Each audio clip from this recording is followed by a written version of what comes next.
Hello friends, today we will be discussing the questions for our day 11 of our 30 days revision plan. Let's move to question number 1.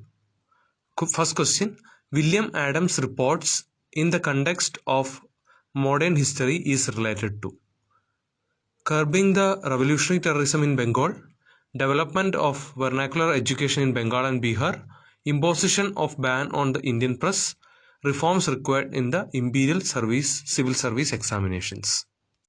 This report is mentioned in NCERT.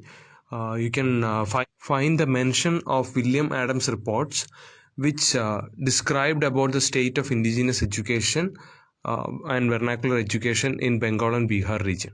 It was prepared around 1830s after the Macaulay's Minutes was released around 1833. This report analyze the development of indigenous vernacular education in Bengal provinces. So option B is the best suited answer. First question, option B is the answer.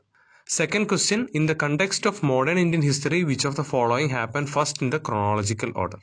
Outbreak of Sannyasi rebellion in Bengal against the East India Company, initiation of Battle of Vandivash between British and French colonial forces. Option C, Warren Hastings became the first Governor General of India. Option D, Sandal revolt began under the Sidhu and Kanu brothers. For modern India questions and for questions related to history, you must be aware about the chronological order. Every year, a question is very likely to be asked based on the chronology. Either they will be asking direct based on chronology, or the questions or statements can be eliminated using the awareness about chronology of events. So in this question, option D can be eliminated directly because Sandal revolt under Sidhu and Kanu Pradesh happened during 1850s. So option D is wrong. That is the 19th century. Other options, option A, B and C happened during the 18th century. So among the 18th century, whichever happened first is the answer for today's question, for this question. So among that, outbreak of Sannyasi rebellion happened in 1770. Even though it extended to 1820, it initiated during 1770s. And also Warren Hastings became the first Governor General of India during 1773. So option C can also be eliminated. Among option A and option B, the Battle of Vandivash, it happened 10 years prior to the outbreak of Sannyasi rebellion, that is 1760s. So the conclusion of Battle of Vandivash is significant because French lost all their territorial possessions in India as well. Second question, option B. Third question, consider the following statements about revolutionary terrorism. It emerged partly because of the ineffectiveness of constitutional methods of the moderates and passive resistance of extremists. They organized mass public meetings and secret societies in India and abroad, to spread their ideas. The major cause or the basic cause of emergence of revolutionary terrorism is that it emerged as a third front apart from moderates and extremists. The ineffectiveness of moderates and extremists and their working, it caused anger among a section of people and they turned to the revolutionary methods. This led to the emergence of revolutionary terrorism. So the first statement is correct, but the second statement, if you analyze it properly, if you read it again and again, it says a contradictory thing because it is saying revolutionary terrorism organized mass public meetings and secret societies in India. Both of them cannot happen simultaneously because revolutionary terrorism happens by a secret nature. There is a secretive nature for that revolutionary terrorism and for its spread to happen. If it has to be successful, it has to be secret. It has to be organized secretly. So the meetings were not with the mass public meetings. Rather, it was discreet in nature and it was conducted along with secret societies meetings. Okay, so third question, second statement is wrong, only the first statement is correct. So option A, one only, is the right choice, option A. Fourth question, which among the following were the strategies used by the peasants during the Deccan riots of late 19th century? Social boycott of moneylenders, like refusing to buy from their shops and not working in their fields. Organizing with the farmers and peasants of North and Northeast India to pressurize the government. seizing and burning of debt bonds and deeds held by moneylenders. The Deccan riots of late 19th century and their character is asked in the fourth question. The character of early peasant strikes were that it was highly localized in nature. It was not until about 1916s or about 1930s that a peasant movements of a pan-Indian nature emerged in India. Prior to that, all the peasant revolts were localized and contained or limited to a certain part of the region, and their reasons for oppression or their reasons for riot was strictly localized in nature. It was not integrated with national movement as well. So all the strategies except options 2, except statement 2, organizing with us farmers and peasants of north and northeast India. So such a character will not be available during the late 19th century. Late 19th century is around 1890s and around that period. At that period, the political awareness and farmers were not linked with the national movement. So statement 2 will be incorrect. 1 and 3 are direct. Social boycott of moneylenders and seizing and burning of debt bonds are associated with Deccan riots in the late 19th century. So option D, 1 and 3 only is the answer. Fourth question, option D. Fifth question, with reference to the development of industries in India in the 19th century, consider the following statements. Indian-owned industries began to grow exponentially through modern technological interventions. The growth of these industries in the period led to rapid urbanization in the country. So it is asking about the development of Indian industries in the late 19th century. So that is also the time period before the World War I. We know from the reading, we know by reading the spectrum that the Indian industry started to develop in India during the World War I period.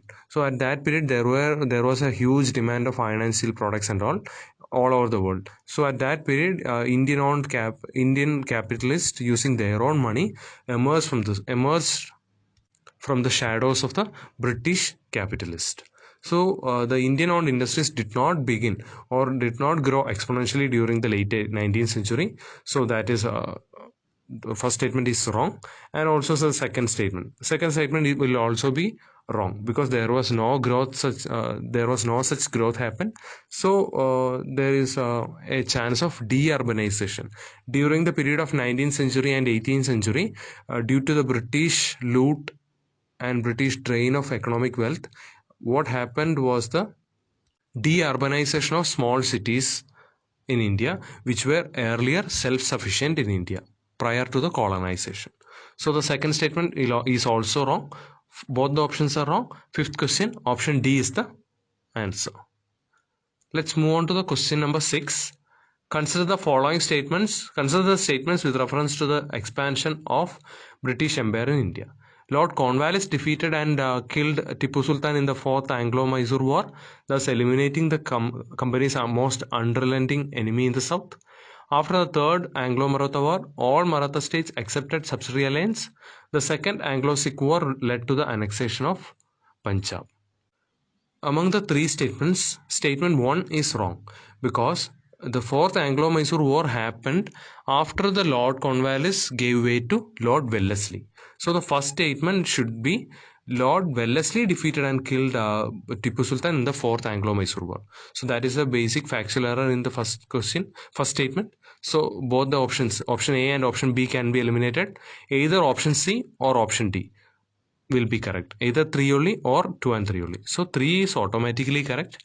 Let's move on to the second statement. After the Third Anglo-Maratha War, all Maratha states accepted subsidiary alliance.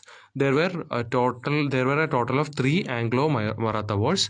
So the Third Anglo-Maratha War was the concluding one, in which British had obtained a supremacy over the Maratha wars, and all the Maratha states accepted the subsidiary alliance policy of Lord Wellesley. So the second statement is correct. Option D, 2 and 3 only, is the right answer. Seventh question, with respect to the development of civil services in India, consider the following statements. Charter Act of 1853 ended the company's powers to make appointments based on the patronage to Indian civil services. Second statement, Lord Ripon introduced the statutory civil services, which was to be filled by Indians of high families. Third statement, Minto Morley reforms recommended that civil service examinations be conducted simultaneously in India and Britain. Which among the statements above mentioned above is or are correct? So there are three statements mentioned here, out of which first statement is very direct and self-explanatory, because Charter Act of 1853 gave way for Indian citizens to also be a member of the civil services in India. As a result, the first civil servant was selected during the 1860s from India. So the first statement is correct. There was an attempt in Charter Act 1833 to make it open as well, but due to protests, it didn't happen. Charter Act 1853 finally realized that dream. First statement is correct. Second statement, Lord Ripon introduced the statutory civil services. It was actually not Lord Ripon. It was introduced by Lord Lytton. Out of the options, if you know that the statement 1 is correct, you can directly pick the answer, because there is only one option which is mentioning the statement 1, that is option A, 1 only. So no need to look and wait for the second and third statement. If you know by 100% that statement 1 is correct, you can directly go for that option. Option A is the best suited, is the correct answer.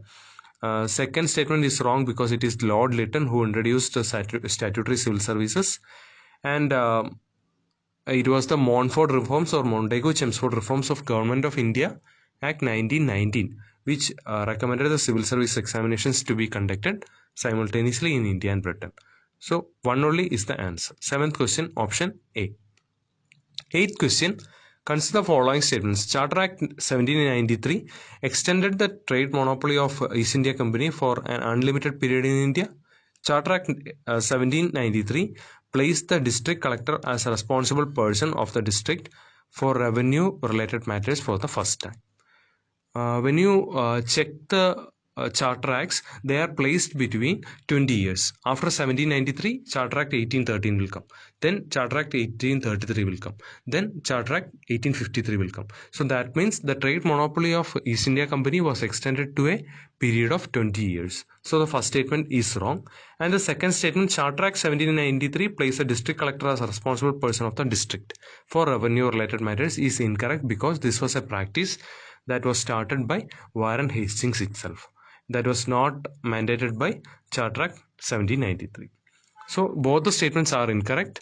8th question, option D. 9th question, Greater Kurdistan region, a region with cultural historic significance, falls over the present day countries like Iraq, Iran, Syria, Turkey. Select the correct answer using the code given below. 1 and 2 only, 3 and 4 only, 1, 3 and 4 only, 1, 2, 3 and 4. Kurdistan is a region that is often seen in the news. Kurds are an economic group that is spread over the likes of countries like Iran, Iraq, Syria and Turkey. But most often we hear about the news related to Kurds in Syria and Turkey because of the invasions and all. But the Greater Kurdistan region, it is spread around parts of all these 4 countries, because these 4 countries are located almost together in a geographically contiguous manner. So the Greater Kurdistan region, which contains the Kurds as an economic group, as an ethnic group, is also located in all this region. So option D, 1, 2, 3 and 4 is the answer. 9th question, option D. 10th question, Quality Mark Scheme. Quality Mark Award Scheme is initiated for dairy cooperatives to promote and encourage enhancement of safety, quality and hygiene of milk and milk products manufactured by dairy cooperatives. This is an initiative of. So the Quality Mark initiative belongs to which of the following bodies? Food Safety and Standards Authority of India, Agricultural and Processed Food Products Export Development Authority, National Dairy Development Board, Quality Council of India. Out of these 4 options, option B, APEDA or Agricultural and Processed Food Products Export Development Authority can be eliminated easily, because the dairy cooperatives, the APEDA relates to, or it is related to the agricultural exports only, but the dairy products can be either exported or be consumed in the domestic markets also. So the Quality Mark Scheme will not be belonging to option B. Among the other three options, Food Safety and Standards Authority, National Dairy Development Board, Quality Council of India. Option D can be relatively eliminated. Quality Council of India is not directly related to agriculture or ensuring the quality of dairy cooperatives. So option D also can be eliminated. Among the option A and option C, these are the highly probable options, because Food Safety and Standards Authority of India, they need to ensure that the they need to ensure that the foods produced in India are safe for consumption. So there is a possibility that quality mark scheme can belong to FSSAI. And also option C, National Dairy Development Board. National Dairy Development Board is formed to encourage Operation Flood and its subsequent phases as well. So it's their responsibility to ensure that the products produced will be having a better quality. So National Dairy Development Board can also be a possibility. Among the two options, it is an initiative of National Dairy Development Board. Quality mark scheme is a initiative of National Dairy Development Board, or NDDB. So option C is the right answer. Hope you That's it for today's discussion. Hope you got the basic concepts and also how to eliminate the options from the given questions and given options. Do try to follow this initiative regularly. If you have any doubts, please contact us or comment in the YouTube channel. Thank you.